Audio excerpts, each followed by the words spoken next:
Start.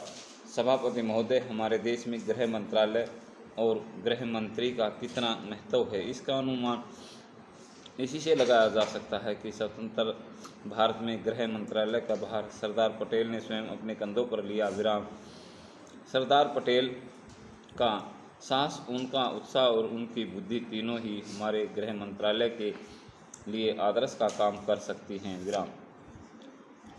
परंतु दुर्भाग्य से सरदार के पश्चात इन तीनों बातों में कुछ कमी आती हुई दिखाई देती है। विराम। उदाहरण के लिए एक ही बात मैं कहना चाहता हूँ। 1962 में जब हमारे देश पर चीन का हमला हुआ तो 14 नवंबर 1962 को हम सब ने इसी सदन में खड़े होकर एक प्रस्ताव पास किया था, जिसके शब्द थे, भारत की भूमि जब तक हम शत्रु से स्वतंत्र नहीं करा लेते तब तक हमारा यह संघर्ष बराबर जारी रहेगा, भले ही वह कितना ही लंबा क्यों न हो। विराम। लेकिन कुछ दिन बाद आगे चलकर हमने राष्ट्रीय एकता सप्ताह या दिवस मनाना शुरू कर दिया तो हमने उस प्रतिज्ञा को कुछ दूसरे शब्दों में बदल दिया। विराम।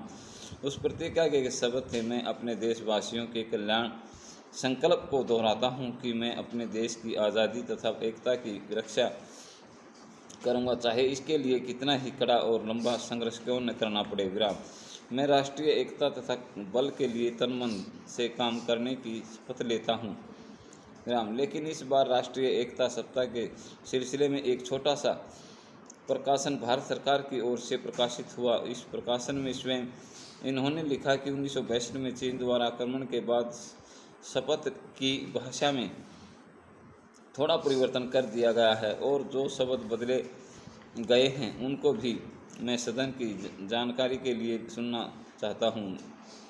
मैं यह प्रतिज्ञा करता हूँ कि मैं कभी हिंसा और का प्रयोग नहीं करूँगा और मेरा विश्वास है कि धर्म, भाषा, प्रांत संबंधी तथा अन्य सभी राजनीतिक और आर्थिक विवादों का शांतिपूर्वक संवैधानिक तरीकों द्वारा हल किया जाना चाहिए। विराम। पैरा। अब मैं आपके माध्यम से जनता जानना चाहता हूं कि 1962 में संसद ने जो निर्णय किया था, क्या भारत सरकार अपने उस निर्णय से हट रही है? अगर सरकार अपने निर्णय से हट रही है तो यह जो सरकारी प्रकाशन आया है जिसके द्वारा 1962 की शपथ में परिवर्तन किया गया है, इसका आधार क्या है? क्या हम समझेंगे कि किसी तरह चीन का दबाव इस सरकार पर पड़ रहा है, जिसने सरकार के सोचने के ढंग में परिवर्तन कर दिया है? मैं गृह मंत्री से विशेष रूप से यह कहना चाहता हूं कि सरदार पटेल जिस जगह पर बैठे थे, आज उसी जगह पर आप बैठे हुए हैं और राष्ट्र की आंतरिक सुरक्षा का भार आपके कंधों पर है। विराम। इस प्रकार के प्रकाशन सरकार की दुर्बलता के सूचक हैं। विराम। समाप्त।